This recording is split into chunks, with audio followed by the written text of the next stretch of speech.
iPhone 14 Pro versus iPhone 15 Pro. If you're upgrading from a previous model, which one should you get?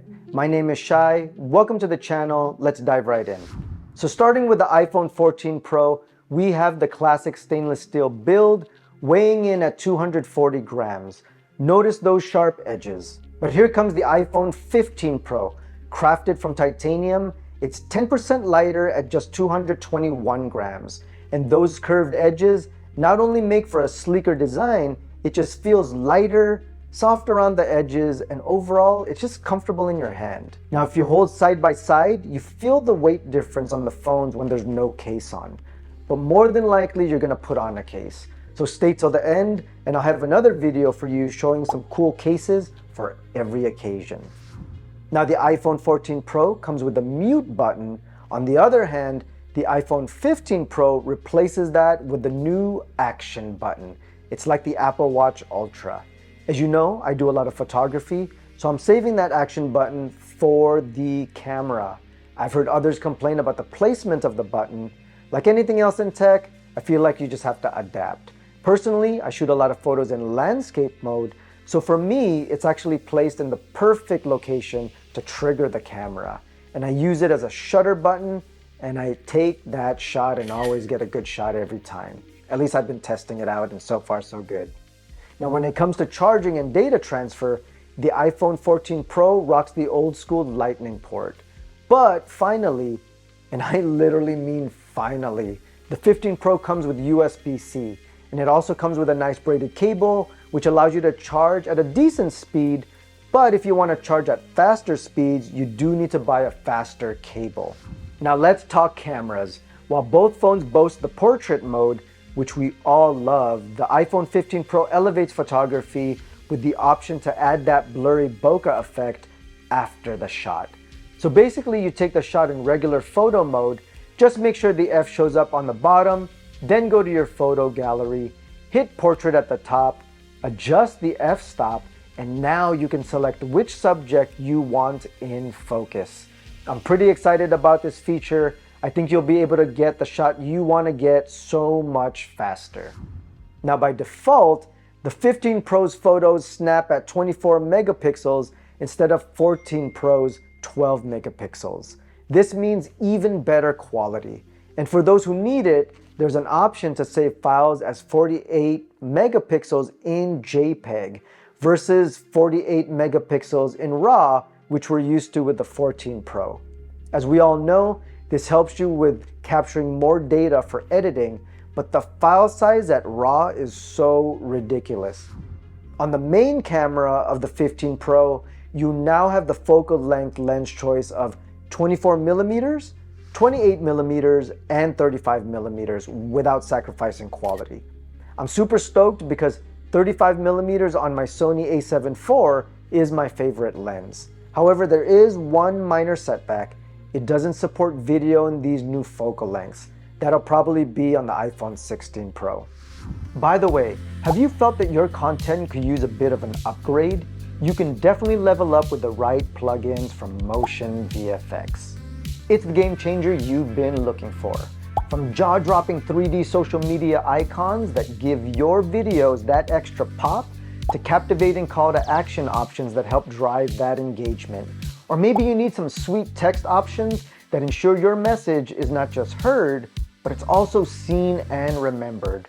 Or you might need some smooth transitions that let you flow when you're telling your next epic story. Now the best part, MotionVFX always has discounts on their website, so quality doesn't always have to burn a hole in your pocket.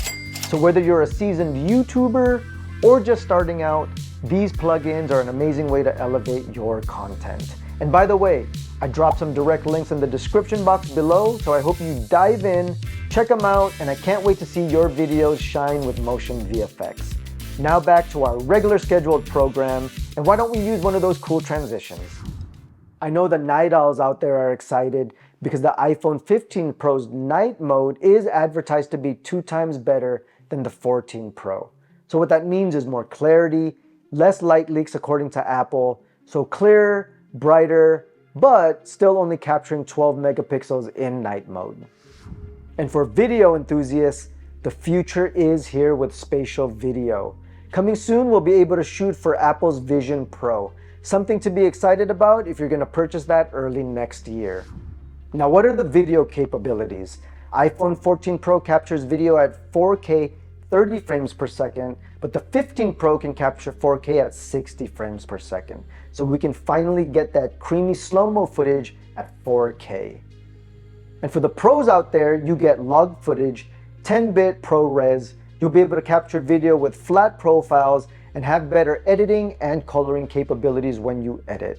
Now, these might be large files, but another new feature is you can record externally to an external hard drive now, which is saving you so much internal space on your phone and making it so much easier to not have to transfer files later.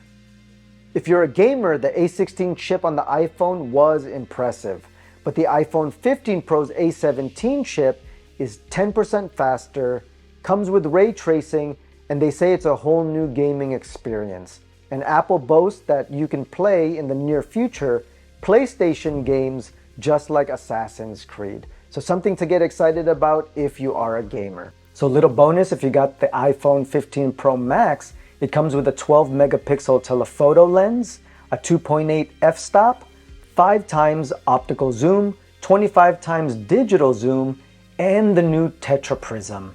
So the cool thing about this is it shoots at 120 millimeter focal length.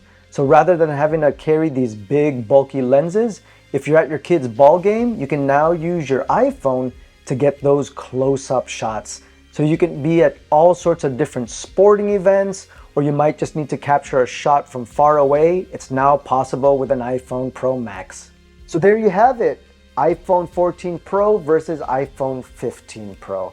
I know it's probably obvious the iPhone 15 Pro is a bit better. It is the newer phone. So from the build to the camera performance, the choice, however, is yours based off your specific needs. If you're coming from an iPhone 13 or earlier, you could save a little money and be really happy with the iPhone 14 Pro. Now, if you need the latest and greatest, you need to shoot and log, record video to an external drive, and you really want that action button, then perhaps you'll go with the iPhone 15 Pro. Leave a comment and let me know which phone you decide to get. If you enjoyed this comparison, don't forget to hit the like button, subscribe for more, ring that notifications bell, and if you're looking for iPhone cases and other cool smartphone accessories, stick around and I'll see you on the next video.